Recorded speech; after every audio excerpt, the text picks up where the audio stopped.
it's Connie with SimplySimpleStamping.com. I have got a fun little 2-minute Tuesday tip for you today. We're going to talk about how to do some double embossing with the Simple Stripes Embossing Folder. Can you see I kind of created a little checkered pattern? Very simple to do. Let me show you how.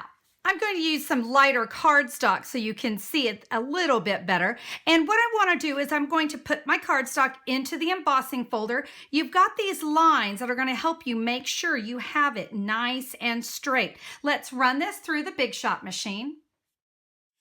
And you can see we've got some really nice stripes there. Now to turn it into a checkered pattern, we're simply going to flip it in the opposite direction. Again, lining things up, using those lines as a base. Let's run it through the Big Shot machine again.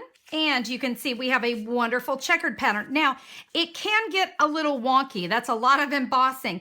I found that if I just gently come in with my bone folder, this just helps balance it out so we don't have one set of stripes that's stronger than the other. Now let me share with you how you can do a diamond pattern. We're just going to take the points of our cardstock and line that up. You can see we can only go about 4 inches with our cardstock, so you're going to have to use smaller layers. But let's run this through.